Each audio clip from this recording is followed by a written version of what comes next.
السلام علیکم ورحمۃ اللہ وبرکاتہ۔ بسم اللہ والحمد للہ والصلاة والسلام علی رسول اللہ، اما بعد۔ آج کی ہماری دورہ علوم شرعیہ کی کلاس کتاب التوحید میں رہے گی، جس میں ہم نے سابقہ درس میں باب نمبر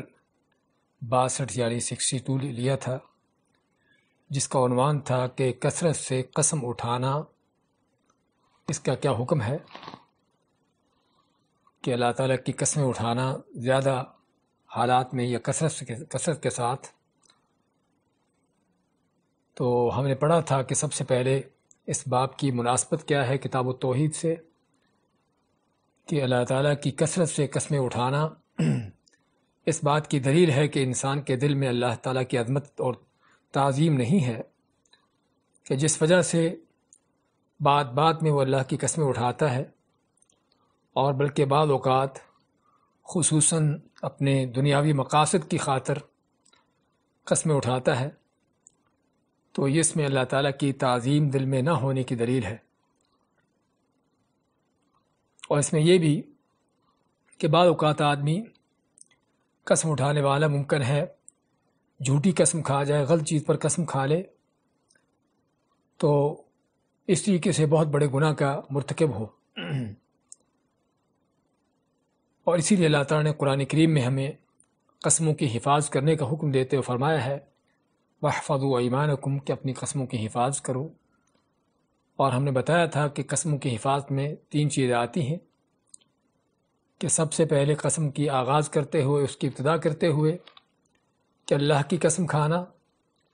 اور اسی چیز پر قسم کھانا جہاں پر ضرورت ہو، جہاں پر انسان کو ضروری ہو قسم کھانا، صرف وہیں پر، ہر چیز پر نہیں۔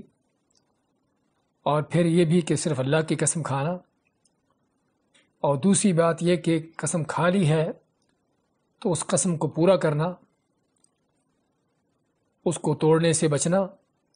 اور تیسرا یہ ہے کہ اگر قسم ٹوٹ جاتی ہے، آدمی پوری ہی کر پاتا، تو اس کے کفارے کی ادائیگی کرنا۔ یہ تینوں چیزیں ہی اس اللہ تعالیٰ کے حکم میں آتی ہیں۔ اسی طرح ہم نے پڑھا تھا اس باب میں وہ حدیث کے جس میں نبی کریم علیہ السلام نے یعنی کہ قسم کے بارے میں فرمایا کہ اس کے نقصانات کیا ہیں، کہ اس سے آدمی کیا سامان تو فروخت ہو جاتا ہے، سیل ہو جاتا ہے، لیکن اس کی برکت ختم ہو جاتی ہے۔ اور اسی طرح ہم نے یہ بھی پڑھا تھا کہ قسمیں کھانے، اور بلکہ جھوٹی قسمیں کھانے اور اللہ تعالیٰ کی قسموں کو اپنی خرید و فروخت کا ذریعہ بنا لینا، یہ کتنے بڑے جرم ہے۔ یہ ان جرائم میں سے ہے کہ جس میں اللہ تعالیٰ ایسے بندوں کی طرف دیکھتا نہیں ہے رحمت کی نگاہ سے۔ اور پھر ہم نے آپ صلی اللہ علیہ وسلم کے ان احادیث کا ذکر کیا تھا کہ جس میں اس بات کا بیان تھا کہ خیر القرون، جو نبی کریم صلی اللہ علیہ وسلم، صحابہ تابعین کی قرون ہیں، ان کے زمانے ہیں، ان کے بعد آپ نے فرمایا کہ ایسے لوگ آئیں گے کہ جو بغیر گواہی طلب کیے ہی خود ہی اپنی گواہیاں پیش کریں گے، یعنی ان کو گواہیاں پیش کرنے میں کسی طرح کی کوئی احتیاط نہیں ہوگی، کس طرح کا کوئی اس میں اہتمام نہیں ہوگا، اور بلکہ بعض اوقات یعنی کہ ان کی گواہیاں جو ہیں قسموں کے ساتھ ہوں گی، تو جس میں اللہ تعالیٰ کی ایک عظمت دل میں نہ ہونے کی دلیل ہے۔ تو خیر بات کر رہے تھے کہ صاحب کا باب ہم نے جو پڑھا ہے اس میں کثرت سے قسمیں اٹھانا توحید کے منافی چیز ہے، کیونکہ اس میں اللہ تعالیٰ کی تعظیم دل میں نہ ہونے کی دلیل ہے۔ اس کے بعد آج کا باب نمبر 63 لیتے ہیں، کہ جس میں یہ ہے کہ اللہ تعالیٰ اور اس کے رسول صلی اللہ علیہ وسلم کا ذمہ اور امان دینے کی ممانت، یعنی کسی سے کوئی بات طے کرتے ہوئے، کوئی عہد معاہدہ کرتے ہوئے، اس سے اللہ تعالیٰ کا عہد دینا، اللہ کا ذمہ دینا، یا اسے اللہ کی، اس کے رسول کی امانت دینا، اس بارے میں یہ باب ہے۔ اور اس باب کا بھی تعلق کتاب التوحید کے ساتھ واضح ہے۔ اس میں بھی جس طرح سابقہ باب میں کثرت سے قسمیں اٹھانا جو ہے اللہ کی تعظیم نہ ہونے کی دلیل ہے، اسی طرح یہاں پر بھی اگر آدمی کسی کے ساتھ عہد معاہدہ کرتا ہے اور اپنے اس عہد معاہدے پر جو ہے اللہ تعالیٰ کے حوالے سے بات کرتا ہے کہ اللہ کا عہد ہے، یعنی تم سے جو عہد کر رہا ہوں یہ اللہ کا عہد ہے، اللہ کے رسول کا عہد ہے، اور پھر اس عہد کو پورا نہیں کرتا، اس کو توڑتا ہے، تو اس میں اللہ تعالیٰ کی تعظیم نہ ہونے کی دلیل ہے، اور اللہ کی تعظیم نہ ہونا یہ توحید کے منافی چیز ہے۔ تو یہ سابقہ باب اور یہ باب، یہ دونوں ان کا تعلق ہے لوگوں کے ساتھ معاملات کرتے ہوئے اللہ تعالیٰ کی عظمت کو پیش نظر رکھنا، اللہ کی عظمت کو دل میں ہونا، کہ حتیٰ کہ لوگوں کے ساتھ بھی معاملات کرتے ہوئے کوئی ایسی چیز نہ ہونے پائے کہ جس میں اللہ کی تعظیم میں فرق آئے، اللہ تعالیٰ کی تعظیم میں خلل پیدا ہو۔ تو اس باب میں جس طرح کہ حدیث ہے بریدہ بن حصیب کی حدیث جو ہم پڑھیں گے، کہ حتیٰ کہ جہاد جیسے مشکل ترین مراحل پر بھی انسان کو اجازت نہیں دی جاتی کہ ایسے موقعوں پر وہ کسی سے معاہدہ کو بات چیت معاملہ طے کرتے ہوئے اللہ تعالیٰ کو درمیان میں ڈالے یا اللہ تعالیٰ کے نام سے عہد کرے، جیسے کہ عام حالات میں۔ اس لیے علامہ ابن سعدی رحمۃ اللہ علیہ فرماتے ہیں کہ اس باب کا مقصد جو ہے کہ انسان اس کو بچنا چاہیے ایسے حالات سے کہ جس میں اللہ تعالیٰ کے نام سے عہد معاہدہ کر کے آدمی اس کو توڑ بیٹھے اور پھر اللہ تعالیٰ کی تعظیم میں خلل پیدا ہو، اور بلکہ ممکن ہے کہ اگر اس کا یہ عہد معاہدہ کسی غیر مسلم سے، کسی کافر سے ہے، تو اور اس نے معاہدہ اللہ کے نام سے کیا ہے اور اس انداز سے کیا ہے کہ اللہ کا عہد ہے، تو اس عہد کو توڑ کر اس کے ہاں وہ اللہ تعالیٰ کی بے عزتی کا اس چیز کا باعث بنے، یعنی اس شخص کے ہاں اللہ تعالیٰ کا اس کے ہاں ایسا تصور پیدا کرے کہ جیسے کہ اللہ تعالیٰ کی کوئی تعظیم ہی نہیں ہے، اور بلکہ ممکن ہے کہ آدمی کے اس طرح کے معاملے سے وہ کافر، وہ غیر مسلم اور دین سے، اسلام سے بدتر، یعنی بدظن ہو جائے، اللہ سے بدظن ہو جائے، اور جس سے امید رکھی جا سکتی تھی کہ وہ اسلام قبول کر لے اور اسلام سے دور ہو جائے۔ اور اس طریقے سے پھر آدمی اس طرح کا کام کر کے کیا ہو، اس کے نتیجے میں کیا ہو کہ کسی کو اللہ کے دین سے روکنے کا ذریعہ بن جائے، اور کوئی شک نہیں کہ ایسی چیز بہت بڑا جرم ہے۔ تو یہ ہے آج کا ہمارا باب کہ اللہ تعالیٰ اور اس کے رسول صلی اللہ علیہ وسلم کا ذمہ، یعنی ان کے عہد سے، ان کے ذمے سے، اور ان کے امان دینے کے ساتھ کسی سے بات چیت کرنا، اس چیز کی ممانعت ہونا، اس کے بارے میں سب سے پہلے قرآن کریم کی سورۃ النحل کی آیت ذکر کی گئی ہے۔ اعوذ باللہ من الشیطان الرجیم وَأَوْفُوا بِعَهْدِ اللَّهِ إِذَا عَاهَدتُّمْ وَلَا تَنقُضُوا الْأَيْمَانَ بَعْدَ تَوْكِيدِهَا وَقَدْ جَعَلْتُمُ اللَّهَ عَلَيْكُمْ كَفِيلًا إِنَّ اللَّهَ يَعْلَمُ مَا تَفْعَلُونَ۔ اللہ تعالیٰ فرماتا ہے وَأَوْفُوا بِعَهْدِ اللَّهِ إِذَا عَاهَدتُّمْ، کہ جب تم کسی سے عہد معاہدہ کرتے ہو اللہ کے نام سے، تو اللہ کے اس عہد کو پورا کرو۔ وَأَوْفُوا بِعَهْدِ اللَّهِ، یعنی اللہ کے عہد کو، یعنی وہ چیز جو اللہ تعالیٰ کے نام سے، اللہ تعالیٰ کا نام لے کر جو تم کسی کے ساتھ عہد کر رہے ہو، تو اس عہد کو پورا کرو۔ اوفو کے معنی پورا کرو۔ وَلَا تَنْقُضُوا الْأَيْمَانَ بَعْدَ تَوْكِيدِهَا، اور ایمان جمع یمین کی، یمین کے معنی قسم، اپنی قسموں کو پختہ کرنے کے بعد، توکید کے معنی اس کو پختہ کر لینا، اپنی قسموں کو پختہ کر لینے کے بعد مت توڑو۔ اور توڑنے سے مراد یعنی کسی کام کی قسم کھائی ہے اور پھر اس کے خلاف کام کیا ہے، تو یہ کا توڑنا۔ اور اس کی توکید کیا ہے؟ اس کی یعنی تاکید جو ہے جب انسان اللہ کے نام سے قسم کھاتا ہے، اللہ کی قسم کھاتا ہے، یا یہ کہتا ہے جو میں تمہیں عہد کر رہا ہوں تم سے اللہ کا عہد ہے، تو اللہ فرماتا ہے کہ جب تم اس طرح کی کسی کے ساتھ عہد معاہدے کرتے ہو تو اس کو پورا کرو، اور عہد معاہدہ کر کے قسمیں کھا کر ان قسموں کو توڑو نہیں۔ وَقَدْ جَعَلْتُمُ اللَّهَ عَلَيْكُمْ كَفِيلًا، جب کہ تم نے اپنی قسموں پر، ان عہدوں پر جو ہے، ان معاہدوں پر اللہ تعالیٰ کو کفیل یعنی ذمہ دار بنا دیا ہے۔ اس کو ضامن بنا دیا ہے۔ کفیل کے معنی ہم یہاں پر ضامن کر سکتے ہیں کہ تم نے حالانکہ اپنے اس عہد معاہدے پر اللہ کو ضامن بنا دیا ہے۔ اور اس کا انداز یہ ہے کہ آدمی کسی کے ساتھ کوئی ایگریمنٹ کرتے ہوئے، عہد معاہدہ کرتے ہوئے یہ کہے کہ اللہ تعالیٰ حاضر، یعنی اللہ تعالیٰ کے نام سے یہ ہم عہد کرتے ہیں، یہ عہد جو ہم کر رہے ہیں اللہ کا عہد ہے اور اللہ کے نام سے ہے، تو کوئی شک نہیں کہ اگر اللہ کو درمیان میں اس انداز سے لایا گیا ہے، اللہ کے نام سے اس کا عہد کیا گیا ہے، تو اللہ تعالیٰ کو اس عہد پر ضامن بنایا گیا ہے، اور آدمی اس عہد کو اگر توڑتا ہے تو اس میں اللہ تعالیٰ کی تعظیم نہ ہونے کی دلیل ہے۔ اور اگر جس طرح ہم نے پہلے ذکر کیا کہ کسی کافر کے ساتھ ایسا معاملہ ہوتا ہے تو ممکن ہے کہ وہ کافر اور جو ہے دین سے دور ہو جائے، اللہ سے، اس کے دل میں اللہ تعالیٰ کے حوالے سے اور نفرت پیدا ہو جائے، تو جس وجہ سے آدمی اس شخص کو، اس کافر کو دین سے روکنے کا ذریعہ بن جائے۔ تو اللہ فرماتا ہے وَقَدْ جَعَلْتُمُ اللَّهَ عَلَيْكُمْ كَفِيلًا، جب کہ تم نے اللہ تعالیٰ کو اپنے اس عہد معاہدے پر ذمہ دار یا اس کو ضامن بنا دیا ہے، تو پھر اللہ تعالیٰ کو ضامن بنانے کے بعد اس عہد کو پورا کرو، اس کو توڑو نہیں۔ ان اللہ یعلم ما تفعلون، بے شک اللہ تعالیٰ جانتا ہے جو تم کرتے ہو۔ اس جملے کے اندر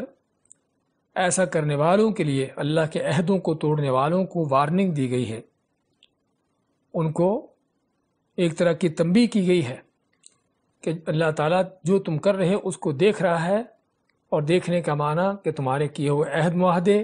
تمہاری کی ہوئی اس طرح کی چیزیں اگر تم ان کو پورا نہیں کرتے، ان پر پورا نہیں اترتے، تو اللہ تعالیٰ کے ہاں یہ جرم جو ہے، یعنی کہ اللہ تعالیٰ اس کو دیکھ رہا ہے اور تم کو اس کی سزا دے گا۔ اس کے بعد ہمارے پاس حدیث ہے صحیح مسلم کی، جسے روایت کرتے ہیں بریدہ ابن الحصیب الاسلمی رضی اللہ تعالی عنہ۔ آپ کے ہاں صرف ان کا بریدہ نام لکھا ہوا ہے، ان کا پورا نام بریدہ ابن الحصیب الاسلمی ہے۔ روایت کرتے ہیں کہ رسول اللہ صلی اللہ علیہ وسلم جب کسی فوج یا دستے پر کسی کو امیر مقرر فرماتے تو اسے اللہ تعالیٰ سے ڈرنے اور اپنے رفقائے سفر کے ساتھ حسن سلوک کی خصوصی طور پر وصیت فرماتے۔ یا آپ صلی اللہ علیہ وسلم کہ جب کسی فوج یا دستے پر امیر مقرر کرتے، اور یہ امیر کیوں کو ہوتا ہے، یہ فوج دستہ کس لیے ہوتا ہے؟ جہاد کے لیے۔ رسول کریم علیہ السلام خود بھی جہاد کے لیے نکلا کرتے۔ آپ نے مدینہ منورہ کی صرف 10 سالہ زندگی میں تقریباً 27 کے قریب مارکے لڑے، اور بہت سے وہ مارکے ہیں کہ جس میں آپ خود نہ جا سکے، آپ نے لشکروں کو بھیجا کہ جن کی تعداد 80 سے اوپر آتی ہے۔ تو آپ جب بھی کسی فوج یا دستے پر امیر مقرر کرتے، فوج اور دستے میں کیا فرق ہے؟ اس کے بارے میں علماء کہتے ہیں کہ اگر 400 سے زیادہ لوگ ہوں، لشکر کے لوگ یا فوج کے لوگ، ان کو فوج کا نام، لشکر کا نام دیا جاتا ہے، اور اگر وہ 400 سے کم ہوں ان کو دستے، یا جس کو عربی میں سریہ کا نام دیا جاتا ہے۔ اگر 400 سے کم ہوں، یعنی 100 ہوں، 200 ہوں، 300 ہو، اس کو سریہ کا نام دیا جاتا ہے، یا بلکہ بعض اوقات اس سے بھی کم، بعض اوقات 15 20 یا 20 30 بھی ہو سکتے ہیں۔ اور اگر 400 سے زیادہ ہیں تو وہ کیا ہے؟ وہ لشکر ہے، وہ فوج ہے۔ تو آپ کسی فوج یا لشکر پر، دستے پر جو ہے کسی کو امیر مقرر کرتے، کمانڈر بناتے کسی کو، تو اس کمانڈر کو کیا تعلیمات دیتے؟ سب سے پہلے اللہ کا ڈر خوف اس کو دلاتے، اس کو اللہ کا ڈر خوف دلاتے کہ اللہ سے ڈرتے رہو اپنے ہر معاملے میں، اور اس کے ساتھ ساتھ اپنے رفقائے سفر جو ہیں، یعنی اس کے ساتھ جانے والے، اس جہاد کے اندر، اس سفر میں جو جانے والے لوگ ہوتے، ان کے ساتھ حسن سلوک کا حکم دیتے۔ اور یہ دونوں چیزیں بہت اہم اور ضروری ہیں ہر انسان ہی کے لیے، لیکن خصوصی طور پر ایسے لوگوں کے لیے جو کہ جن کی کچھ دوسرے لوگوں پر ذمہ داری ہو، کمانڈر کی شکل میں، سپہ سالار کی شکل میں، کسی امیر کی شکل میں، کہ سب سے پہلے اللہ کا ڈر خوف ہمیشہ ان کے دل میں ہو اپنے ہر معاملے میں، اور پھر ان کے ساتھ جو چلنے والے لوگ ہیں ان کے حوالے سے ان کے ساتھ اچھا سلوک کرنا، ان کے ساتھ ان معاملات کو بہتر انداز سے چلانا، کیونکہ اگر وہ لوگ کمانڈر کے ساتھ مل کر چلیں گے تو آگے کامیابی ہوگی، اگر انہی کے درمیان اختلافات پیدا ہو جائیں گے تو ان کی ہوا اکھڑ جائے گی اور پھر دشمن ان پر غالب آ جاتا ہے۔ اس لیے بہت ضروری ہوتا ہے، خصوصاً اس طرح کے موقعوں پر لوگوں کو ایک دوسرے کے ساتھ مل کر چلنا اور ایک دوسرے کے ساتھ ہم آہنگی ہونا کہ کسی طرح کے آپس میں اختلافات نہ ہوں کہ جن اختلافات کی بنیاد پر ان کی طاقت قوت کمزور پڑ جائے۔ تو رسول کریم صلی اللہ علیہ وسلم کی وصیتیں کیا ہوتی؟ آپ وصیت فرماتے ہوئے فرماتے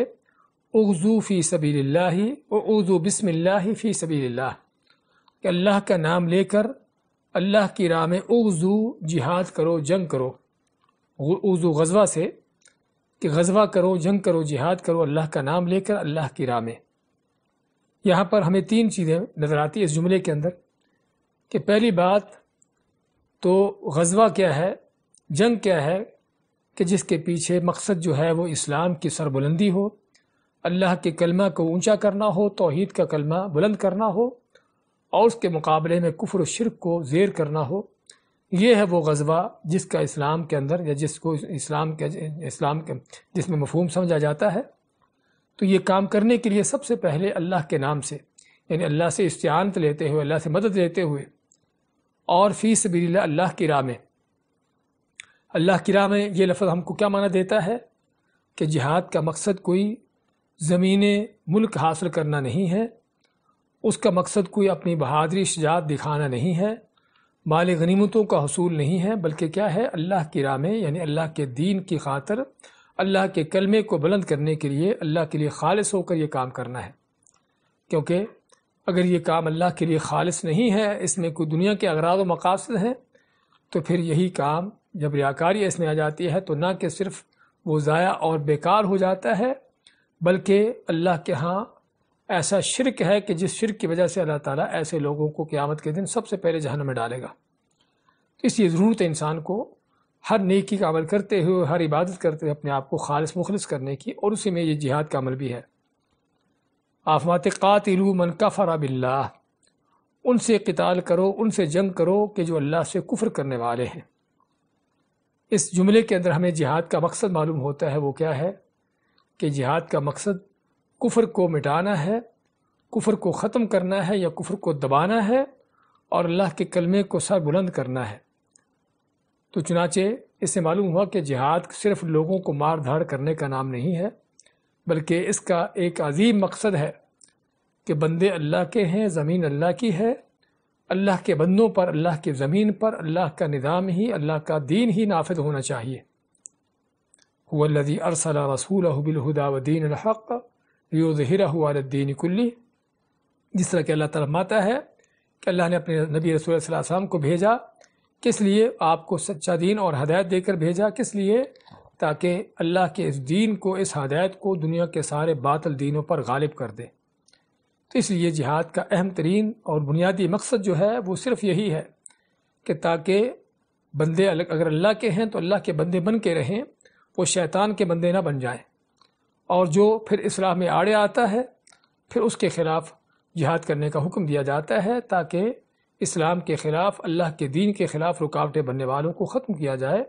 اور ان رکاوٹوں کو ختم کر کے اللہ کے دین کو پھیلایا جائے۔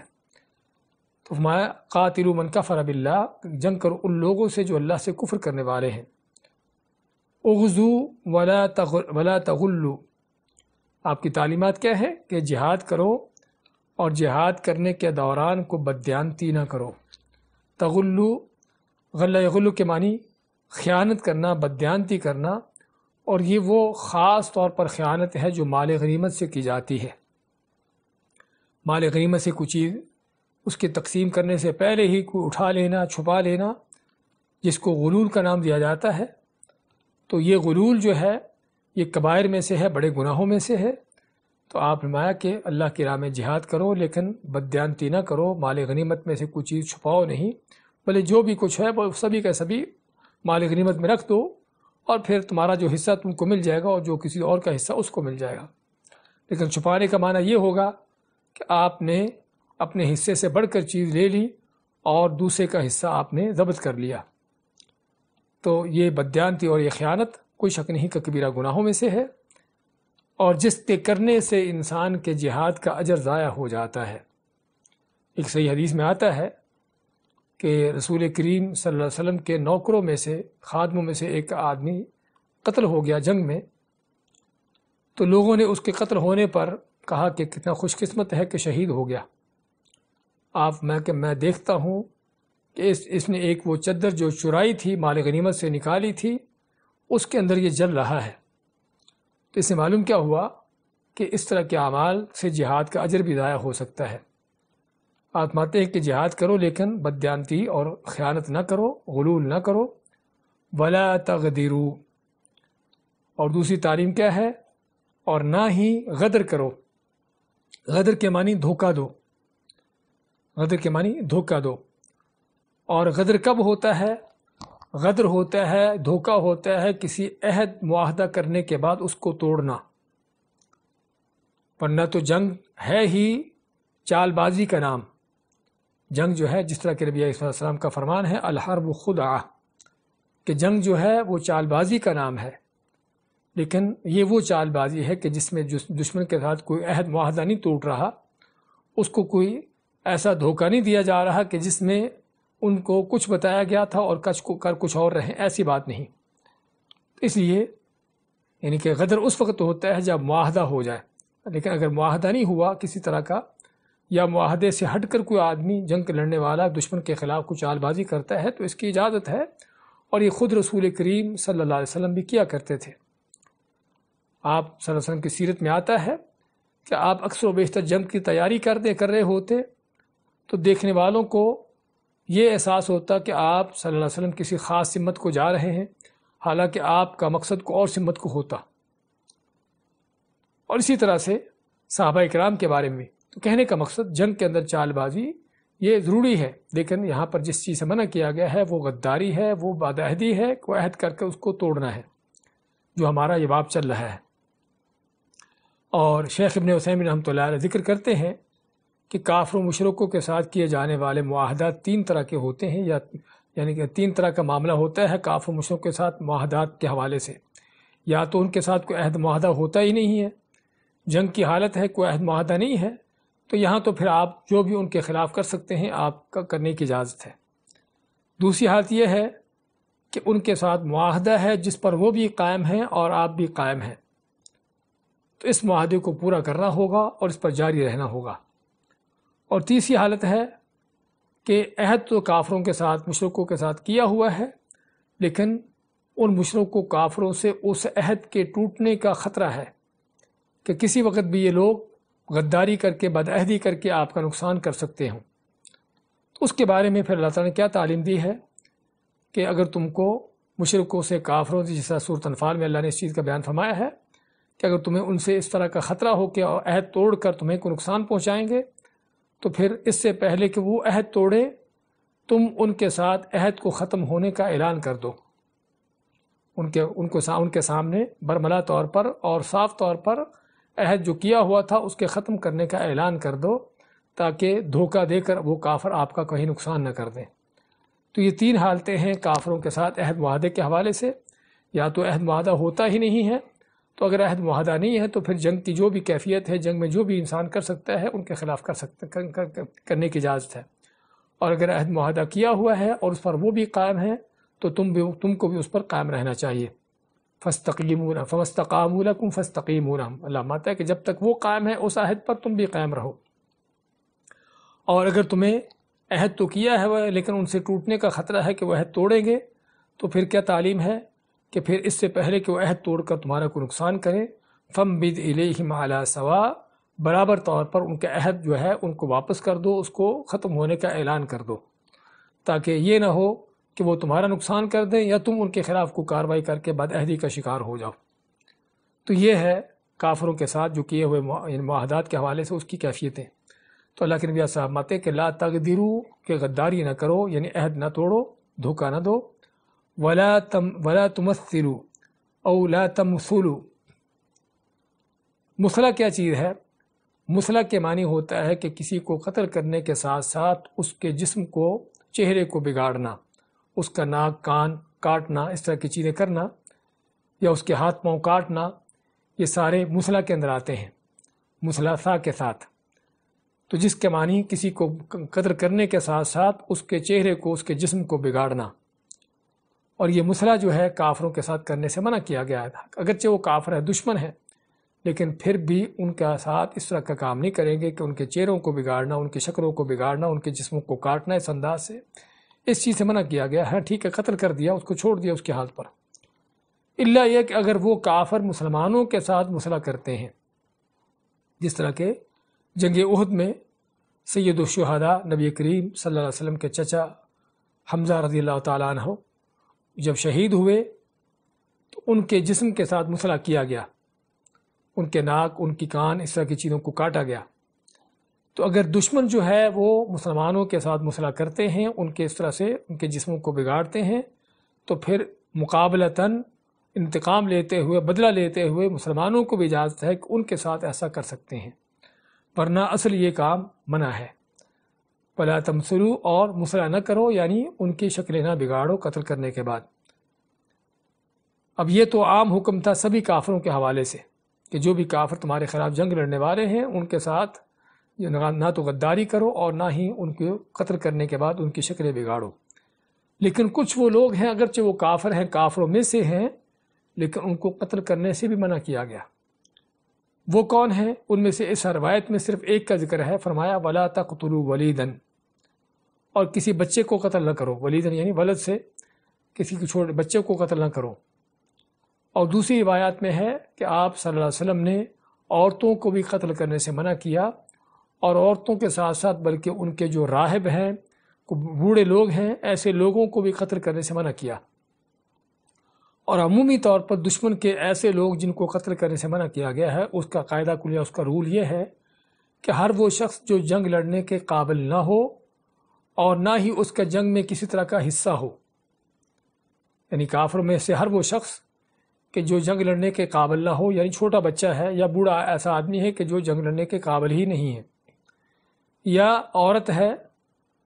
یا کوئی راہب ہے، ان کا اس طرح کا دینی پیشوا ہے کہ جو جنگ میں نہیں حصہ لے رہا، جنگ سے دور ہے، نہ تو جنگ لڑ رہا ہے اور نہ ہی جنگ کے لیے لوگوں کو ابھار رہا ہے، کیونکہ ضروری نہیں کہ جنگ لڑنے والا ہی ہو۔ ہاں، ایک وہ شخص ہے کہ جو راہب ہے، ان کا کوئی پادری ہے، ان کا پیچھے بیٹھا کوئی ہندو پنڈت ہے، وہ پیچھے بیٹھا لوگوں کو انسپائر کر رہا ہے، ان کو ابھار رہا ہے اور ان کو تمہارے خلاف لڑنے کے لیے کھڑا کر رہا ہے۔ کوئی شک نہیں کہ یہ سب سے زیادہ خطرناک آدمی ہے جس کو قتل کیا جانا چاہیے۔ لیکن اگر وہ اپنے ان کے عبادت خانے، اپنے گرجے میں بیٹھا اللہ اللہ کر رہا ہے اور جنگ لڑنے کے ساتھ اس کا کوئی تعلق واسطہ نہیں ہے، یا کوئی بوڑھا شخص ہے یا کوئی عورت ہے اس طرح سے کہ جن کا جنگ کے اندر کوئی حصہ نہیں، تو ایسے لوگوں کو قتل کرنے سے منع کیا گیا ہے۔ اور ہمیں یہاں پر ایک بہت بڑی اہم بات کا پتہ چلتا ہے کہ اسلام میں جہاد کا مقصد کیا ہے۔ جس طرح میں نے پہلے ذکر کیا کہ اس کا مقصد نہ تو مال غنیمت ہے، نہ ملک اور حکومتیں حاصل کرنا ہے، بلکہ اللہ کے دین کا غلبہ ہے۔ اور اسی وجہ سے صرف انہی سے لڑنے کا حکم دیا گیا ہے کہ جو لڑ رہے ہیں، جو لڑنے کی طاقت رکھتے ہیں، جو مقابلے میں آتے ہیں۔ لیکن جو نہیں لڑتے ان کے ساتھ حکم دیا گیا ہے کہ ہم بھی ان کے ساتھ صلح صفائی سے رہیں۔ اور اسی چیز کا اللہ تعالیٰ سورۃ ممتحنہ میں حکم دیتے ہوئے فرماتا ہے لا ينهاكم الله عن الذين لم يقاتلوكم في الدين ولم يخرجوكم من دياركم ان تبروهم وتقسطوا اليهم، کہ اللہ تعالیٰ تمہیں ان کافروں سے انصاف کرنے سے اور اچھائی کرنے سے منع نہیں کرتا کہ جو نہ تو تمہارے خلاف جنگ لڑ رہے ہیں اور نہ ہی انہوں نے تم کو گھروں سے نکالا ہے۔ یعنی آپ دوسرے الفاظ میں یہ کہیں گے کہ جو امن و سلامتی کے ساتھ رہ رہے ہیں، جو پرامن قسم کے ہے تو کافر ہی، اللہ کا دشمن ہے وہ بھی، لیکن پرامن ہے۔ پرامن ہونے کا معنی کہ اس کا کسی جنگ میں مارکے میں کسی طرح کا کوئی حصہ، کوئی مشارکت نہیں ہے، نہ تو میدان جنگ میں آ کے لڑ رہا ہے، نہ پیچھے سے کسی طرح سے سپورٹ کر رہا ہے مالی طور پر یا اسلحے کے طور پر، اور نہ پیچھے سے لوگوں کو ابھار رہا ہے، کسی طرح سے اس کا کوئی حصہ نہیں ہے، اور وہ چاہتا ہے کہ لوگ امن و امان سے رہیں۔ تو ایسے لوگوں کے ساتھ ہمیں بھی حکم ہے کہ ہم بھی ان کے ساتھ امن و امان سے رہیں۔ تو بات کر رہے تھے کہ اس جملے سے پتہ چلتا ہے کہ اللہ کے نبی صلی اللہ علیہ وسلم نے جو بچوں کو، عورتوں کو، بوڑھوں کو، اس طرح کے لوگوں کو قتل کرنے سے منع کیا ہے، پتہ چلتا ہے کہ جہاد کا مقصد کو صرف کافروں کو مارنا نہیں ہے، بلکہ دین کا غلبہ ہے، اللہ کے دین کا، توحید کا غلبہ ہے اور کفر کا مٹانا ہے۔ اس کے بعد فرماتے وَإِذَا لَقِيتَ عَدُوَّكَ مِنَ الْمُشْرِكِينَ فَادْعُهُمْ إِلَى 3 خِصَالٍ أَوْ خِلَالٍ۔ اب آپ جو کمانڈر ہے، امیر ہے، اس کو حکم دیتے کہ جب تمہارا دشمن کے ساتھ مقابلہ ہو اور دشمن کے ساتھ اس کے پاس جو جا پہنچو، دشمن کے یعنی مشرک کافر جن کے ساتھ ہماری جنگ ہے ان کے قریب پہنچ جاؤ، ان کے پاس پہنچ جاؤ تو سب سے پہلے جا کر ان کو 3 میں سے ایک چیز کی دعوت دو، یا 3 چیزوں کی دعوت دو۔ فدعوہم، ان کو دعوت دو، الی 3 خصال، یا 3 خصال یا خلال، کہ 3 چیزوں یا 3 خصلتوں کی دعوت دو۔ وہ 3 کیا ہیں جن کا آگے ذکر آ رہا ہے؟ فَأَيَّتُهُنَّ مَا أَجَابُوكَ فَاقْبَلْ مِنْهُمْ وَكُفَّ عَنْهُمْ، ان تینوں میں سے جو بھی چیز قبول کر لیں، آپ ماتے ہیں کہ پھر ان کی وہ بات قبول کرو، اس کو لے لو اور ان سے جنگ کرنا روک دو، جنگ نہ کرو، ان سے اپنے ہاتھ روک کے رکھو۔ ان 3 چیزیں ہیں، ان کو کافروں کو پیش کرنی ہے، 3 آپشن ہیں، دوسرے الفاظ میں ہم کہیں گے کہ اگر وہ قبول کر لیتے ہیں تو پھر جو ہے یعنی تینوں میں سے کوئی ایک قبول کر لیتے ہیں تو پھر ان سے جنگ نہ کی جائے گی۔ وہ تینوں کیا ہیں؟ ثم ادعوہم الی الاسلام، ان میں سے پہلا جو ہے وہ ان کو اسلام کی دعوت دینا ہے۔ پہلے ان کو پیشکش کرنی ہے کہ ہمارا جو ہم تم سے لڑنے کے لیے نہیں آئے، ہمارا مقصد تم کو قتل کرنا، ختم کرنا نہیں ہے، بلکہ ہمارا مقصد اللہ کے دین کی دعوت دینا ہے، دین کو پھیلانا ہے، اور اگر تم اس کو بغیر لڑائی کے قبول کر لیتے ہو تو ہمیں کوئی لڑنے کی تم سے ضرورت نہیں۔ تو سب سے پہلے کیا ہے؟ ان کو اسلام کی دعوت دو، ثم ادعوہم الی الاسلام، ان کو اسلام کی دعوت دو۔ لیکن یہاں پر یہ سوال ہے،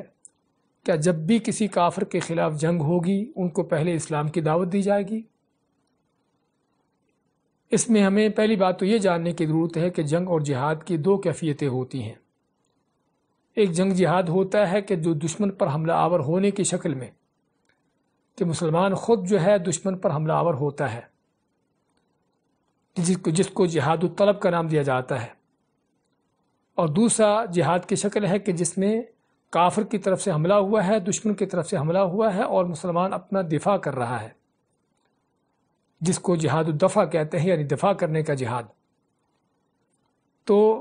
جہاں تک جہاد الطلب ہے، جس میں خود جو ہے مسلمان کافروں پر جا کر حملہ آور ہوتے ہیں، وہاں پر اگر کافر کو پہلے اسلام کی دعوت نہیں پہنچی تو پھر ضروری ہے، آپ صلی اللہ علیہ وسلم کی اس تعلیم کے مطابق جب ہم حدیث میں پڑھ رہے ہیں، پھر ضروری ہے کہ پہلے جا کر ان کو اسلام کی دعوت دی جائے اور ان کو بتایا جائے کہ اسلام کیا ہے اور اسلام کی کیا عظمت ہے، اس دین کو اپنانا کیوں ضروری ہے۔ تو ان کے سامنے اسلام پیش کیا جائے، اسلام کی ان کو دعوت دی جائے۔ فَإِنْ أَجَابُوكَ فَاقْبَلْ مِنْهُمْ، ہاں نبی کے صلی اللہ علیہ وسلم نے کیا فرمایا؟ اگر وہ اسلام قبول کر لیتے ہیں تو ان کی اس بات کو قبول کر لو، اس کو لے لو اور اس کو اپنا لو۔ یعنی اپنانے کا معنی کہ پھر وہ مسلمان ہیں، وہ تمہارے جیسے ہیں، جو تمہارے حقوق ہیں وہ ان کے حقوق ہیں، اگر وہ اسلام قبول کر لیتے ہیں۔ تو اس لیے یہ بات کر رہے تھے، اگر تو ایسے لوگ ہیں کہ جن سے یعنی خود مسلمان جا کے لڑ رہے ہیں، تو وہاں پر ان کو لڑائی سے، جنگ سے پہلے اگر ان کو دعوت نہیں پہنچی پہلے سے تو ان کو دعوت دینا ہوگی، پھر لڑائی ہوگی، اس کے بغیر نہیں ہوگی۔ اور اگر پہلے سے ہی ان کو دعوت دی جا چکی ہے لیکن وہ اپنے کفر پر ڈٹے ہوئے ہیں، مصر ہیں، تو پھر ایسے کافروں کو دوبارہ سے، جنگ سے پہلے دوبارہ دعوت دینے کی ضرورت نہیں ہے۔ اور اس میں نبی اکرم صلی اللہ علیہ وسلم کی ہمارے پاس سنت ہے کہ نبی اکرم صلی اللہ علیہ وسلم نے، جس طرح کی حدیث میں آتا ہے کہ آپ نے ایک قوم پر حملہ کیا اچانک سے، یعنی ان کے بغیر سابقہ ان کے علم ہونے کے، اور یہاں پر ظاہر معلوم یہی ہوتا ہے کہ آپ صلی اللہ علیہ وسلم پہلے ان کو اسلام کی دعوت دے چکے تھے لیکن پھر بھی وہ اپنے کفر پر ڈٹے ہوئے تھے، اس لیے آپ نے ابھی ان کو جب حملہ کیا ہے تو ان کو پھر سے دوبارہ دعوت دینے کی ضرورت محسوس نہیں کی۔ اور دعوت دینے کے حوالے سے ہمارے پاس یہ بھی حدیث ہے، اور بھی کئی حدیثیں ہیں۔ جنگ خیبر کے موقع پر رسول اکرم صلی اللہ علیہ وسلم نے جب حضرت علی کو بھیجا قلعہ فتح کرنے کے لیے، تو ان کو بھی یہی فرمایا کہ سب سے پہلے جب جاتے ہو تو جا کر ان کو اللہ کی توحید کی، ایک اللہ کی دعوت دو، اگر وہ قبول کر لیتے ہیں تو پھر ان سے جنگ نہیں ہوگی۔ تو اس لیے بات کر رہے تھے کہ اگر جہاد خود، یعنی کہ جہاد الطلب ہے جس میں مسلمان خود کافروں پر حملہ آور ہوتا ہے، تو حملہ کرنے سے پہلے ایسے کافروں کو دعوت دینا ضروری ہے اگر ان کو پہلے دعوت نہیں پہنچی۔ لیکن دوسری ایک جہاد کی قسم ہے جس کا جو جہاد الدفع ہے، یعنی دفاع کرنے کا جہاد ہے، کہ جس میں کافر حملہ کرتا ہے اور مسلمان اپنا دفاع کرتا ہے۔ تو کیا یہاں پر بھی ہم اس کافر کو پہلے اسلام کی دعوت دیں گے؟ ہاں یہ بات چینج ہے کہ دین کے خلاف ہو، عقل کے بھی خلاف ہے کہ کافر آپ کو قتل کرنے کے لیے آ رہا ہے، آپ کے ملک کو تباہ کرنے کے لیے آ رہا ہے، آپ کی عزتیں لوٹنے کے لیے آ رہا ہے، اور آپ اس کو کہو بھی میں مسلمان ہو جاؤ، پھر تم سے لڑوں گا، ورنہ میں تم سے نہیں لڑتا۔ حقیقت میں ایسی بات ہے کہ جو دین کے خلاف تو ہے ہی ہے، لیکن عقل کے بھی خلاف ہے کہ عقل میں بھی نہیں آتی۔ اور میں نے اس لیے بات کی ہے کیونکہ ہم نے بعض دین کے دشمنوں کو، منافقوں کو، دین کے غداروں کو دیکھا ہے ایسی باتیں کرتے ہوئے۔ بعض ایسے علاقوں میں جہاں پر کافروں نے مسلمانوں پر ظلم زیادتیاں کی، دنگے فساد کیے، ان کی عزتیں لوٹیں، ان کی قتل و غارت کی، تو بعض گمراہ کن ملاؤں سے جب فتویٰ لیا گیا تو انہوں نے کہا کہ پہلے ان کو دعوت دو پھر ان سے لڑو۔ یعنی اس ملا سے پوچھا جائے کہ تمہاری بہن کی عزت لوٹنے کے لیے کافر آ رہا ہے، تو اس کو، بہن کو بچانے سے پہلے اس ہندو کو، اس کافر کو پہلے اسلام کی دعوت دو۔ یہ کہاں کا دین ہے، کہاں کی عقل ہے؟ لیکن اس سے پیچھے ہمیں اگر معلوم ہوتا ہے تو پتہ یہ چلتا ہے کہ یہ کفر کے ایجنٹ ہیں کہ جن کا مقصد صرف یہی ہے کہ مسلمان مرے کٹے ذلیل ہو، کافر کے مقابلے میں کھڑے ہونے کی اس کے پاس کوئی جرت نہ ہو۔ تو خیر یہ وہ بات ہے جو اسلام کے سراسر خلاف ہے۔ تو بات کر رہے تھے یہاں پر رسول اکرم صلی اللہ علیہ وسلم کی تعلیمات کا کہ ثم ادعوہم الی الاسلام، کہ پہلے ان کو اسلام کی دعوت دو، فإنہم اجابوک، اگر وہ قبول کر لیتے ہیں دعوت کو، فاقبل منہم، تو ان کی اس بات کو قبول کر لو، پھر وہ مسلمان ہیں، جو تمہارے حقوق ہیں وہی ان کے حقوق ہیں، جس طرح دوسری روایت میں آتا ہے۔ ثم ادعوہم الی التحول من دارہم الی دار المہاجرین۔ اب رسول اکرم صلی اللہ علیہ وسلم کے زمانے میں کیا تھا، خصوصاً مکہ فتح ہونے سے پہلے جو بھی مدینہ سے باہر، مکہ میں یا مکہ کے آس پاس یا اور دور دراز علاقوں میں جو بھی لوگ، جو بھی مسلمان ہوتا، اس کو حکم تھا کہ وہ اپنے علاقے کو، اپنی جگہ کو چھوڑ کر مدینہ میں آئے۔ اور اس کے پیچھے کی ایک وجوہات تھیں۔ ایک تو چونکہ کفر کا غلبہ تھا، کفر ہی پھیلا ہوا تھا، کفر ہی چھایا ہوا تھا، اس آدمی کا اپنے شہر میں، اپنے علاقے میں کفر و کافروں کے درمیان رہنے کا نتیجہ کیا ہو سکتا تھا کہ ممکن ہے کہ وہ آدمی دین سے پھر جائے، یا اگر نہیں بھی پھرتا تو ممکن ہے کہ صحیح معنوں میں دین پر عمل پیرا نہ ہو سکے۔ اور دوسرا یہ بھی کہ مدینہ میں آئے تاکہ مسلمانوں کے ساتھ ملے اور مسلمانوں کی قوت طاقت میں اضافہ ہو۔ تو یہ دو بڑے مقصد تھے کہ جس کے پیش نظر جو ہے لوگوں کو حکم دیا جاتا تھا کہ جو بھی مسلمان ہوتا، جو بھی اسلام قبول کرتا، جو مدینہ سے باہر ہوتے، مدینہ کے یعنی دور دراز، ان کو حکم دیا جاتا کہ وہ ہجرت کر کے مدینہ میں آئیں تاکہ مسلمانوں کے ساتھ رہیں، دین کو بھی سیکھیں اور مسلمانوں کی قوت کا اس میں اضافہ کریں۔ تو فرماتے آپ صلی اللہ علیہ وسلم کہ اگر وہ اسلام قبول کر لیتے ہیں تو ان کو دعوت دو الی التحول من دارہم الی دار المہاجرین، کہ اپنے گھروں کو، اپنے علاقوں کو چھوڑ کر وہ مہاجرین کا جو دار ہے اس میں پہنچیں۔ اور اس وقت وہ مدینہ تھا، لیکن یہ ہجرت کا سلسلہ صرف اس وقت کے لیے خاص نہیں ہے بلکہ قیامت تک جاری ہے ہجرت، کہ جب بھی کوئی ایسا وقت ہو، ایسا علاقہ ہو کہ جہاں پر آدمی رہنے والا اللہ کے دین پر نہ چل سکتا ہو، دین کو قائم نہ کر سکتا ہو، اور اس کے لیے میسر ہو، آسانی ہو ایسے علاقے میں جانا، ایسی سرزمین میں جانا کہ جہاں پر جا کر اللہ کے دین پر قائم ہو سکتا ہو، دین پر چل سکتا ہو صحیح معنوں میں، تو ضرورت ہے ہر وقت میں ہی، ہر حالت میں ہی کہ آدمی کفر کے اس ماحول سے نکل کر ایسے ماحول میں جائے کہ جہاں پر اللہ کے دین کو قائم کر سکتا ہو۔ وَأَخْبِرْهُمْ أَنَّهُمْ إِنْ فَعَلُوا ذَلِكَ فَلَهُمْ مَا لِلْمُهَاجِرِينَ، کہ اگر وہ اپنے علاقوں کو چھوڑ کر مدینہ آ جاتے ہیں، ہجرت کر لیتے ہیں، تو پھر ان کے لیے وہ سارے حقوق ہوں گے جو مہاجرین کے لیے ہیں۔ وَعَلَيْهِمْ مَا عَلَى الْمُهَاجِرِينَ، اور ان کے اوپر بھی وہ ساری ذمہ داریاں ہوں گی جو مہاجرین پر ذمہ داریاں ہیں۔ فَإِنْ أَبَوْا أَنْ يَتَحَوَّلُوا مِنْهَا فَأَخْبِرْهُمْ أَنَّهُمْ يَكُونُونَ كَأَعْرَابِ الْمُسْلِمِينَ، لیکن اگر وہ مسلمان تو ہو جاتے ہیں لیکن اپنے علاقوں میں ہی رہنا پسند کرتے ہیں، ان کو چھوڑنا گوارا نہیں ہوتا ان کو، تو نبی اکرم صلی اللہ علیہ وسلم نے فرمایا کہ پھر ان کو یہ بتا دو کہ اگر وہ اپنے علاقوں میں ہی رہنا چاہتے ہیں تو پھر ان کا حکم ایسا ہی ہوگا جس طرح عرب کے بدوؤں کا ہے۔ عرب کے بدو کون؟ جو اپنے علاقوں میں ہی مسلمان ہو کر اپنے صحراؤں میں، اپنی بستیوں میں ٹھہرے ہوئے ہیں اور مدینہ سے دور ہیں، تو ان کے حوالے سے کیا ہے؟ یجری علیہم حکم اللہ تعالی ولا یکون لہم فی الغنیمۃ والفیء شیء الا ان یجاہدوا مع المسلمین۔ ہاں اگر وہ اپنے علاقوں میں رہتے ہیں، ان کا حکم وہی ہے جو بدوؤں دیہاتیوں کا ہوگا۔ وہ حکم کیا ہے کہ مال غنیمت میں سے اور فے کے مال میں سے ان کا کوئی حصہ نہیں ہوگا۔ مال غنیمت کے حوالے سے اس کی تفصیلات کچھ یعنی یہاں پر بیان کرنے کا موقع نہیں ہے، لیکن صرف مختصر سا ذکر کر دیتے ہیں کہ مال غنیمت جو کافروں سے جنگ لڑ کے مال لیا جاتا ہے مال غنیمت ہے، اور مال فے وہ مال ہوتا ہے کہ جو کافر چھوڑ کر چلا جاتا ہے بغیر لڑائی کے، یعنی کافر کسی وجہ سے مسلمانوں سے ڈر کر اپنے علاقے کو چھوڑ کر چلا گیا اور وہاں پر اس کے مال و دولت ہیں پڑے ہوئے، یہ مال فے کہا جاتا ہے۔ اب یہ مال فے یا مال غنیمت، اصل تو مال غنیمت ان کے اندر تقسیم کیا جاتا ہے جو لڑنے والے ہیں، لیکن اس میں سے کچھ حصہ جو ہے وہ اللہ اس کے رسول کا ہوتا ہے کہ جو بیت المال میں اور جو غریب فقیر یا عام مسلمانوں کے لیے بھی اس کو یعنی خرچ کیا جاتا ہے۔ جہاں تک مال فے کا تعلق ہے تو یہ تو سبھی کا سبھی یعنی عام مسلمانوں کے لیے ہوتا ہے۔ اب عام مسلمان کون سے ہیں؟ ہجرت سے پہلے یعنی کہ مکہ فتح ہونے سے پہلے، جب ہجرت کرنا ضروری تھی مکہ فتح ہونے سے پہلے، جو بھی مدینہ میں آتے تھے ان کو مال غنیمت سے بھی حصہ ملتا تھا اور مال فے سے بھی ان کو حصہ ملتا تھا، چاہے وہ جنگ لڑتے نہ جہاد کرتے یا نہ کرتے۔ یعنی بعض ایسے بھی لوگ ہوتے جو کسی وجہ سے جہاد پر نہ جا سکتے، لیکن تب بھی ان کو مال غنیمت اور مال فے میں سے ان کو حصہ دیا جاتا۔ تو اگر وہ اسلام لانے کے بعد اپنے علاقوں میں رہنا چاہتے ہیں تو ان کو بتا دیا جائے کہ ان کا مال غنیمت مال فے میں سے ان کا کوئی حصہ نہیں ہوگا، الا ان یجاہدوا مع المسلمین، مگر اس حالت میں کہ اگر مسلمانوں کے ساتھ مل کر وہ بھی جہاد کرتے ہیں کافروں کے خلاف، تو پھر ان کو بھی جس طرح کے مجاہدین کا حصہ ہوتا ہے ان کو ملے گا۔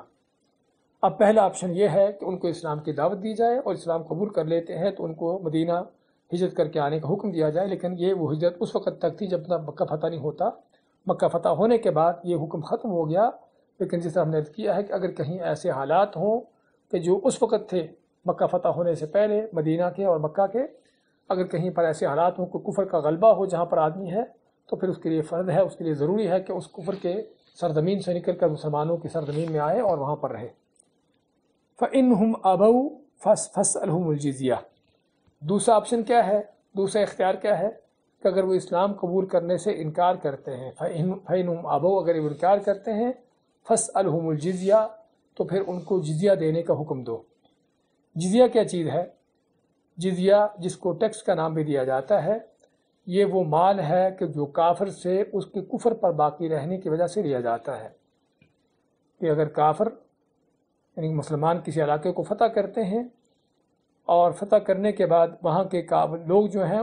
اسلام کے اندر کیا ہے، لا اکراہ فی الدین، کہ دین کے اندر کوئی زبردستی نہیں ہے، ان کو دعوت ضرور دیں گے،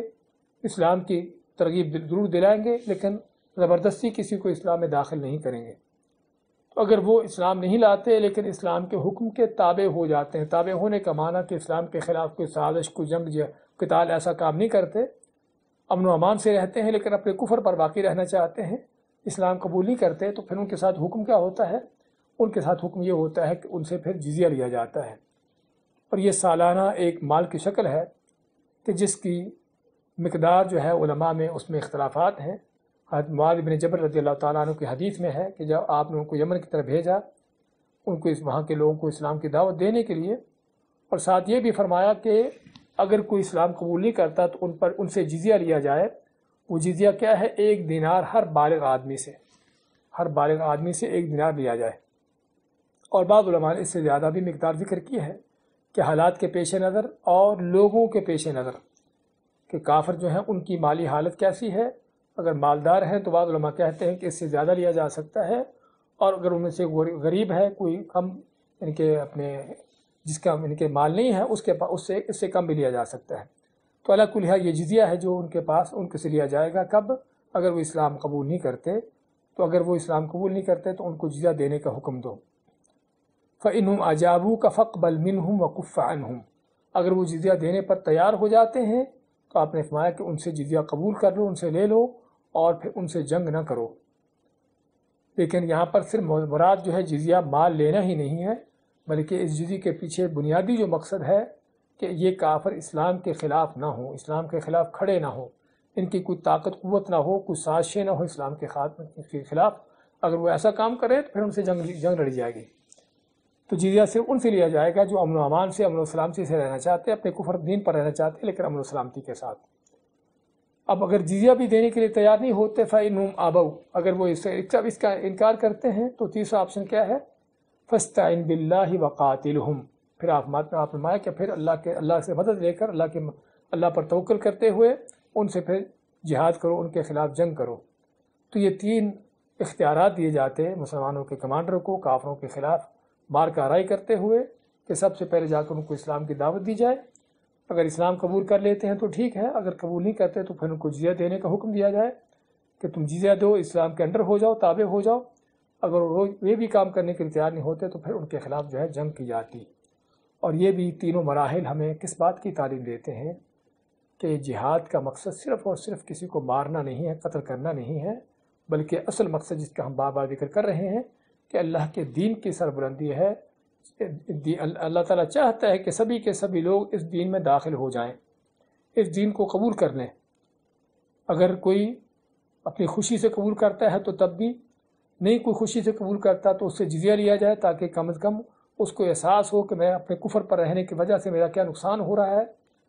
اور اگر وہ جزیہ دینے پر بھی تیار نہیں ہوتا تو پھر ایسے لوگوں کے خلاف جو ہے جنگ کی جاتی ہے، جس سے پتہ چلتا ہے کہ جہاد کے باقاعدہ بہت بڑے اس کے مقاصد ہیں اور اس کے رولز ہیں، وہ کوئی صرف مار دھاڑ کا دنگے فساد کا نام نہیں ہے جس طرح کے بعد لوگوں نے اس کو سمجھا ہے۔ اس کے بعد آپ فرمایا وَإِذَا حَاصَرْتَ أَهْلَ حِصْنٍ فَأَرَادُوا أَن تَجْعَلَ لَهُمْ ذِمَّةَ اللَّهِ وَذِمَّةَ نَبِيِّهِ فَلَا تَجْعَلْ لَهُمْ ذِمَّةَ اللَّهِ وَذِمَّةَ نَبِيِّهِ۔ اب یہاں سے ہمارے باب کے حوالے سے جو موضوع شروع ہوتا ہے اس حدیث کے اندر کہ کہ جب تم کسی قلعے کو اس کا محاصرہ کرتے ہو، جنگ کرتے ہوئے ان کا محاصرہ کرتے ہو، اور محاصرہ کرنے کے ساتھ ساتھ کیا ہوتا ہے کہ جب محاصرہ تنگ ہو جاتا ہے اور قلعے کے اندر لوگ جو ہیں وہ تنگ پڑ جاتے ہیں، پھر وہ کسی نہ کسی معاہدے پر اتر آتے ہیں، کوئی صلح صفائی کے لیے تیار ہو جاتے ہیں کہ ٹھیک ہے ابھی ہم جنگ نہیں کرتے، ہم صلح کرتے ہیں۔ تو آپ نے فرمایا کہ اگر تم کسی قلعے کا محاصرہ کرتے ہو فَأَرَادُوا أَن تَجْعَلَ لَهُمْ ذِمَّةَ اللَّهِ وَذِمَّةَ نَبِيِّهِ، اور وہ لوگ تم سے اس بات کا مطالبہ کریں کہ تم ان کو اللہ کا اور اس کے رسول کی ضمانت دو، اللہ اس کے رسول کا عہد دو کہ ہم تم سے جو عہد کر رہے ہیں اللہ کا عہد ہے، اللہ کے نبی کا عہد ہے۔ اگر وہ تم سے اس بات کا مطالبہ کریں فَلَا تَجْعَلْ لَهُمْ ذِمَّةَ اللَّهِ وَذِمَّةَ نَبِيِّهِ،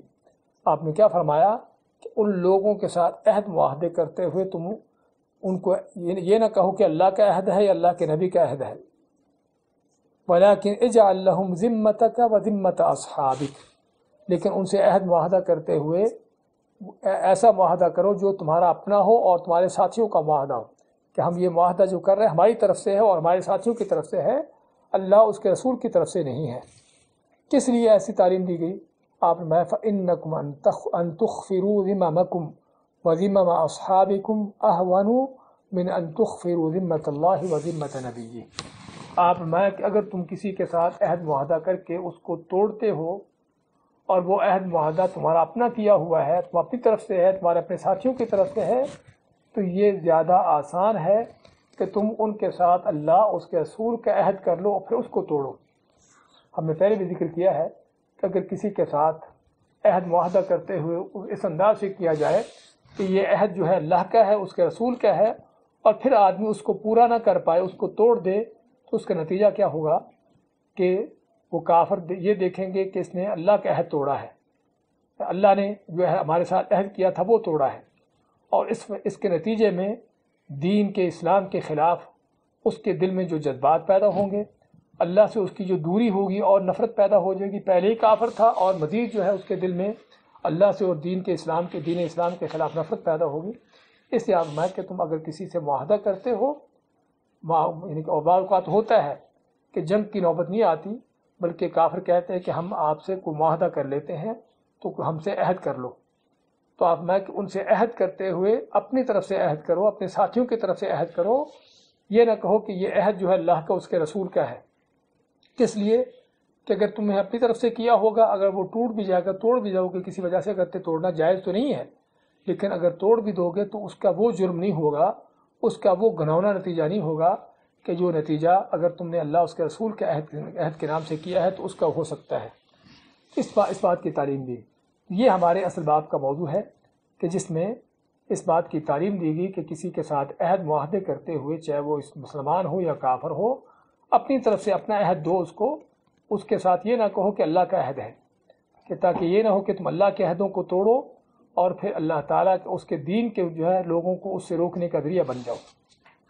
مزید آپ فرماتے ہیں وَإِذَا حَاصَرْتَ أَهْلَ حِصْنٍ، اور پھر اگر تم نے کسی قلعے کا محاصرہ کیا ہے، حصن کے معنی ہوتا قلعہ، فَأَرَادُوكَ أَن تُنزِلَهُمْ عَلَى حُكْمِ اللَّهِ، اور وہ تم سے یہ مطالبہ کریں کہ تم ان کو اللہ کے حکم کے یعنی حکم کے اوپر ان کے ساتھ معاملہ کرو، فَلَا تُنزِلْهُمْ عَلَى حُكْمِ اللَّهِ، تو آپ فرمایا کہ ان کو اللہ کے حکم کے ساتھ ان کے ساتھ معاملہ نہ کرو، وَلَكِنْ أَنزِلْهُمْ عَلَى حُكْمِكَ، لیکن ان کے ساتھ جو معاملہ کرو کس پر کرو؟ جو تمہارا اپنا حکم ہے، جو تمہارا اپنا فیصلہ ہے۔ فَإِنَّكَ لَا تَدْرِي أَتُصِيبُ فِيهِمْ حُكْمَ اللَّهِ أَمْ لَا،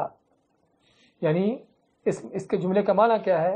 کہ اگر تم کسی کافروں کے کسی قلعے کا محاصرہ کرتے ہو، کسی بستی شہر کا محاصرہ کرتے ہو، اور پھر وہ تم سے یہ مطالبہ کرتے ہیں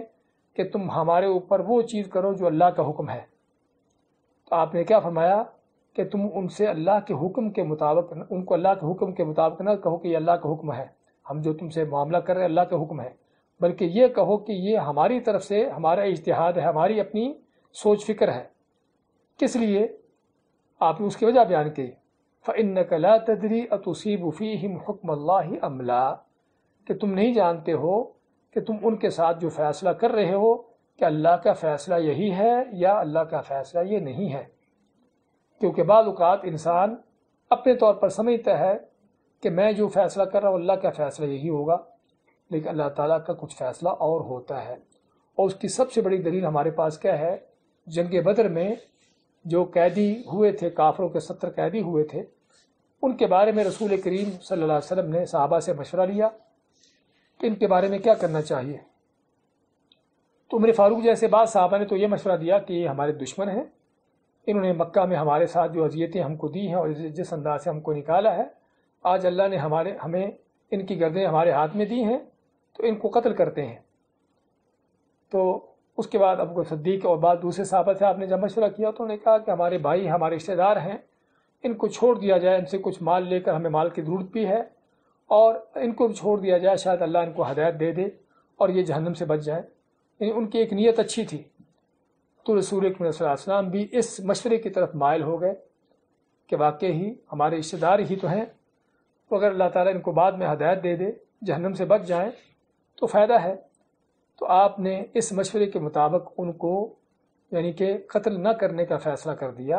اور فدیہ دے کر یا ان سے کچھ لے کر جو ہے ان کو چھوڑنے کا ارادہ کر لیا۔ اس ارادے پر اللہ تعالیٰ سورۃ انفال میں جو آخر میں آیت نازل کی، آخری آیتوں میں کیا فرمایا ہے؟ لولا کتاب من اللہ سبق لمسکم فیما اخذتم عذاب عظیم، کہ اگر اللہ تعالیٰ کی طرف سے پہلے سے تمہارے لیے مال غنیمت اس طرح کی چیزوں کے حلال ہونے کا فیصلہ نہ ہوتا تو جو تم نے یہ کیا ہے فیصلہ، اس پر تم کو دردناک تم پر عذاب آتا۔ تو یہ خود نبی کریم صلی اللہ علیہ وسلم سے اس بات کا فیصلہ ہونا جو اللہ تعالیٰ کو ناپسند تھا، لیکن اللہ تعالیٰ نے فوراً آپ کو بتا دیا۔ اب یہ معاملہ آپ کے ساتھ تو ہے کہ اللہ نے فوراً آپ کو بتا دیا، لیکن آپ کے بعد کون ہے کہ جو کسی بات کا فیصلہ کرے اور پھر اس پر اللہ کی طرف سے وحی نازل ہو کہ یہ فیصلہ تیرا صحیح ہے غلط ہے؟ اس لیے آپ نے کہ جب تم کافروں کے ساتھ کوئی معاملہ کرتے ہو تو ان کو یہ نہ کہو کہ یہ اللہ کا حکم ہے، ان کو یہ کہو کہ یہ حکم ہماری طرف سے، ہمارے اجتہاد سے ہے، ہماری اپنی کوشش سے ہے، اگر وہ یعنی کہ ممکن ہے کہ وہ اللہ کا حکم نہ ہو، اللہ تعالیٰ کی مرضی کے خلاف ہو۔ ان حدیث کے آخر میں ہم کو جو ملا ہے، ہمارے باب کے حوالے سے جو بات ملتی ہے کہ ہمیں کسی کے ساتھ عہد معاہدے کرتے ہوئے اس بات کا خیال کرنا ہے کہ ایسی چیز نہ ہونے پائے کہ جس میں ہم ان کے ساتھ کو اللہ کے نام سے اور اللہ کے حوالے سے اس چیز سے اس انداز سے ان کے ساتھ عہد کریں اور پھر اس عہد کو توڑ کر جو ہے وہ اللہ تعالیٰ کی تعظیم میں بھی خلل پیدا ہو، اور جن کے ساتھ معاہدہ توڑا ہے ان کو بھی مزید جو ہے اللہ کے دین سے دور ہونے کا باعث بن جائیں۔ تو اس لیے یہ ہمارا باب ہے آج کا کہ جس میں اللہ تعالیٰ کی توحید اس لحاظ سے ہے کہ اس میں اللہ تعالیٰ کی تعظیم کا پہلو ہے کہ ایک مسلمان مومن کو چاہیے کہ وہ ہر معاملے میں حتیٰ کہ لوگوں کے ساتھ بھی معاملات کرتے ہوئے اس چیز کا خیال رکھے، کوئی ایسا کام نہ کرنے پائے، ایسا کام نہ ہونے پائے کہ جس کی وجہ سے اللہ کی توحید میں، اس کی عظمت میں خلل پیدا ہو اور لوگوں کے ہاں بھی اللہ تعالیٰ کی قدر و قیمت کم ہو جائے یا اللہ کے دین سے اور دور ہو جائے۔ اور اس باب سے ہم کو، ایک طالب علم کو یا ایک دین کے دعوت دینے والے کو جو سبق ملتا ہے وہ کس بات کا ملتا ہے کہ کس انداز سے انسان کے دل میں اللہ کی تعظیم ہونی چاہیے۔ ہر معاملے میں، ہر لحاظ سے اللہ کی تعظیم دل میں ہونی چاہیے کہ کوئی ایسا کام، جن کی بات صرف کسی جنگ کی نہیں ہے جو یہاں پر اس حدیث میں ہم نے پڑھی ہے، بلکہ حتیٰ کہ ہر معاملے کے اندر ہی، کہ ایک طالب علم، خصوصاً وہ شخص جو جس کا دین سے تعلق ہے اور لوگوں کو وہ دین سکھاتا ہے، دین پڑھاتا ہے یا دین کی دعوت دیتا ہے یا لوگوں کے ہاں دین کے نام سے اس کی ایک شہرت ہے، اس کے لیے اور بھی زیادہ ضرورت ہوتی ہے کہ وہ اپنے معاملات کو محتاط کر کے چلائے، کیونکہ اس کی ہر غلطی جو ہے اس کو دین پر منسوب کیا جاتا ہے، اللہ اس کے رسول کی طرف منسوب کیا جاتا ہے۔ تو اس لیے کہیں یہ نہ ہو کہ اس کی غلطیاں جو ہیں وہ دین کے اوپر منسوب ہونے کی وجہ سے وہ لوگوں کو اور دین سے دور کرنے کا باعث بن جائے۔ تو اس حدیث سے ہم کو یہ بہت بڑا سبق ملتا ہے کہ آدمی، یعنی کہ اس کو کس قدر ضرورت ہے محتاط ہو کر چلنے کی لوگوں کے ساتھ معاملات کرتے ہوئے، کہ کہیں ایسا نہ ہو کہ جس میں اللہ تعالیٰ کی عظمت میں فرق آئے اور اللہ کی توحید میں خلل پیدا ہو۔ بارک اللہ فیکم وجزاکم اللہ خیر۔ آخر میں اس کے مسائل کو میرے خیال جلدی سے لیتے ہیں۔ اس باب کے جو مسائل ہیں، اس حدیث سے ثابت ہوا کہ اللہ تعالیٰ، اس کے رسول صلی اللہ علیہ وسلم اور مسلمانوں کے ذمہ امام میں واضح فرق ہے۔ یعنی اگر آدمی اپنی طرف سے کوئی عہد کرتا ہے یا اللہ اس کے رسول کے نام سے عہد کرتا ہے تو دونوں کے عہد یا ذمے میں فرق ہوتا ہے۔ کہ اللہ کے نام سے کرتے ہیں تو اس کو پورا کرنا ہر قیمت ضروری ہے، اس کو توڑنا، اس طرح کی چیزیں کرنا جس کا بہت بڑا گھنونا اس کے اثرات پڑتے ہیں، جبکہ انسان کا اگر اپنی طرف سے ہے تو اس کا اتنا بڑا اثر نہیں ہوتا۔ دوسرا حدیث میں یہ ہدایت بھی ہے کہ جب کہیں دو مختلف صورتیں درپیش ہوں تو ان میں سے جو صورت آسان تر ہو، بہتر اور جس میں نقصان کم از کم ہو، اسے اختیار کر لینا چاہیے۔ جس طرح کہ ہم نے یہاں پر بھی دیکھا ہے کہ اگر تم سے، یعنی کہ بجائے کہ آدمی اللہ تعالیٰ کا نام سے عہد کرے کہ جیسے عہد کو توڑنے کے گھنونے نتائج ہو سکتے ہیں، آدمی اپنی طرف سے عہد کرے، اگر وہ ٹوٹ بھی جاتا ہے تو وہ بھی غلط، لیکن اس کا وہ گھنونا نتیجہ نہیں ہوگا جو کہ اللہ کے نام سے کیے ہوئے عہد کا ہو سکتا ہے۔ تیسرا فائدہ یا تیسرا مسئلہ باب کا یہ بھی ثابت ہوا کہ اللہ تعالیٰ کی راہ میں اللہ تعالیٰ کا نام لے کر جہاد کیا جائے، یعنی اللہ تعالیٰ کا نام لینے سے مراد ہے اللہ تعالیٰ کی مدد لیتے ہوئے بسم اللہ پڑھ کر اللہ کے کلمے کی سربلندی کی جائے۔ چوتھا مسئلہ، اور جو شخص اللہ تعالیٰ کے ساتھ کفر کا مرتکب ہو اس سے قتال کیا جائے۔ یعنی قتال کس سے ہے؟ کافر سے ہے، کسی مسلمان سے نہیں ہے، مسلمان کے لیے دعوت ہے۔ پانچواں مسئلہ یا پانچواں فائدہ، نیز کفار سے جہاد اور قتال میں بھی اللہ تعالیٰ سے مدد طلب کرنی چاہیے۔ واضح ہے۔ چھٹا، اہل علم اور اللہ تعالیٰ کے فیصلوں میں نمایاں فرق ہے۔ اہل علم کا فیصلہ غلط ہو سکتا ہے مگر اللہ تعالیٰ کا فیصلہ غلط نہیں ہو سکتا۔ یعنی جس طرح کہ حدیث کے آخر میں ہمیں اس بات کی تعلیم دی گئی ہے کہ آدمی اگر فیصلہ کرتا ہے تو اللہ تعالیٰ کی طرف اس فیصلے کو منسوب نہ کرے کہ یہ فیصلہ اللہ کا ہے، ہاں الا یہ کہ اگر وہ قرآن و حدیث میں واضح ہے، اللہ تعالیٰ کا حکم واضح طور پر قرآن حدیث میں ہے تو ہم دو ٹوک تک کہیں گے کہ اللہ کا فیصلہ یہ ہے۔ لیکن وہ معاملات جو علماء کے اپنے اجتہاد سے ہوتے ہیں، ان ایسے مسائل کو، ایسی چیزوں کو یہ نہ کہا جائے کہ اللہ کا حکم یہ ہے۔ نیز یہ بھی ثابت ہوا کہ بوقت ضرورت صحابی کو فیصلہ کرے تو کوئی بھی حتمی طور پر نہیں جانتا کہ اس کا یہ فیصلہ اللہ کے حکم کے مطابق ہے یا نہیں ہے۔ یعنی صحابہ کرام بھی یہ اس امت کے سب سے افضل ترین لوگ ہیں، ان کے حوالے سے بھی یہ ہے کہ صحابی کا فیصلہ بھی ضروری نہیں کہ وہ اللہ کے حکم کے مطابق ہو، جبکہ وہ اس کے اپنے اجتہاد سے ہے۔ لیکن جس طرح میں نے ذکر کیا آخر میں کہ اگر وہ فیصلہ قرآن و حدیث کے عین مطابق ہے، جس طرح اللہ نے قرآن میں فرمایا ہے یا اللہ کے نبی صلی اللہ علیہ وسلم نے سنت میں فرمایا ہے، اگر تو اس کے عین مطابق ہے تو ہم کہیں گے کہ یہ اللہ کا حکم ہے، اللہ کا فیصلہ یہ ہے۔ یعنی فرض کرو کہ ایک آدمی شرک کرتا ہے اور کھلے طور پر، ظاہر طور پر اللہ کے سوا اوروں کو پکارتا ہے، تو ہم کیا کہیں گے کہ جو بھی شرک کرنے والا ہے وہ مشرک ہے اور اس کا ٹھکانہ جہنم ہے۔ یعنی دو ٹوک یہ فیصلہ ہم کہاں سے کر رہے ہیں؟ اللہ کے قرآن سے، نبی اکرم صلی اللہ علیہ وسلم کی سنت سے۔ لیکن بعض وہ مسائل جو علماء کے اپنے اجتہاد سے ہوتے ہیں، ہم دو ٹوک طور پر ان کے بارے میں نہیں کہہ سکتے کہ اللہ کا فیصلہ یہی ہے ممکن ہے کہ اللہ کا فیصلہ وہ ہو اور ممکن ہے کہ وہ نہ ہو۔ بارک اللہ فیکم، جزاکم